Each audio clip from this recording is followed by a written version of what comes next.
भक्त का प्रेम। अगर भक्त का प्रेम सच्चा हो तो भगवान उसके लिए नंगे पांव दौड़े आते हैं। वही बात जब कन्हैया की हो तो कहने ही क्या।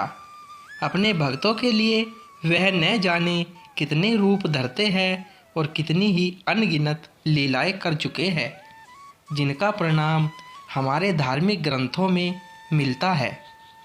ऐसी ही एक रोचक कथा है जब कन्हैया ने अपने भक्त के लिए एक अनोखा काम किया।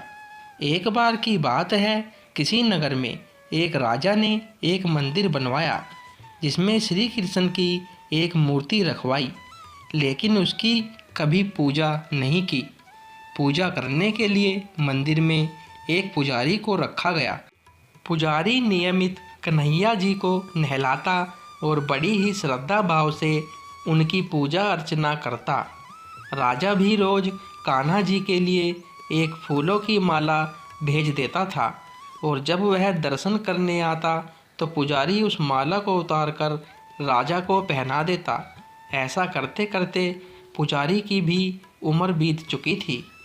एक दिन किसी वजह से राजा नहीं आ सका तो उसने एक सेवक के हाथ मंदिर में माला पहुंचा दी और कहलवा दिया कि आज वह मंदिर नहीं आएगा, इसलिए पुजारी उसका इंतज़ार ना करे। इतना कहकर सेवक चला गया।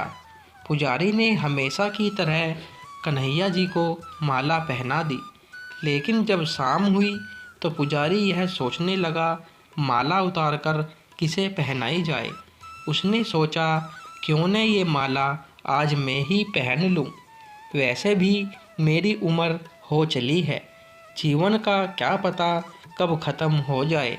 इतना सोचकर पुजारी ने माला उतारकर अपने गले में डाल ली, लेकिन इतने में ही सेवक आ गया और उसने बताया कि राजा की सवारी मंदिर में पहुंचने वाली है। राजा की सवारी आने की बात जब पुजारी ने सुनी तो वह डर गया। उसने सोचा कि अगर राजा ने उसे देख लिया तो वह तो मरवा ही डालेंगे। आनन फानन में पुजारी ने माला उतारकर वापस कन्हैया जी को पहना दी।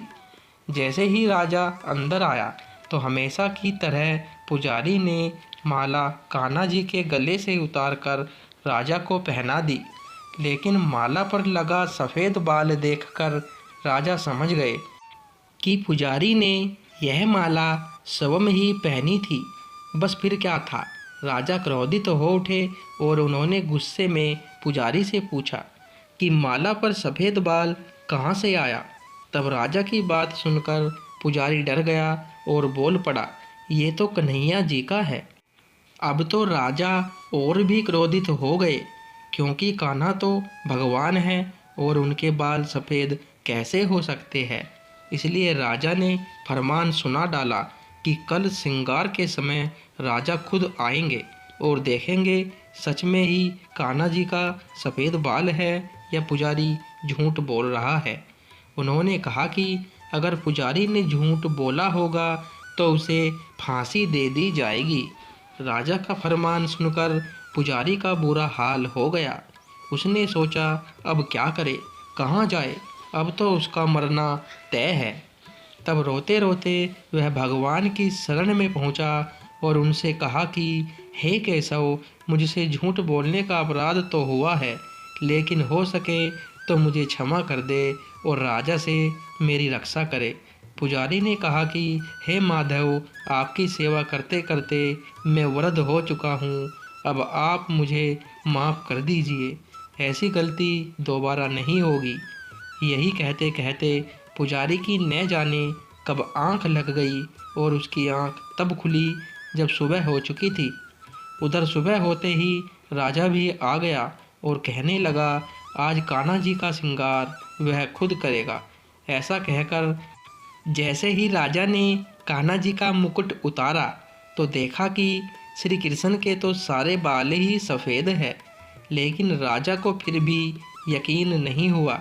उसे लगा कि फांसी के डर से पुजारी ने ही बालों को रंग दिया होगा। राजा ने सोचा कि क्यों न कन्हैया जी का एक बाल तोड़कर देखा जाए। उसके बाद राजा ने कान्हा जी का एक बाल तोड़ लिया लेकिन जैसे ही बाल टूटा, कन्हैया जी के सिर से खून की धारा बहने लगी। यह देखकर राजा भगवान के चरणों में गिरकर माफ़ी मांगने लगा।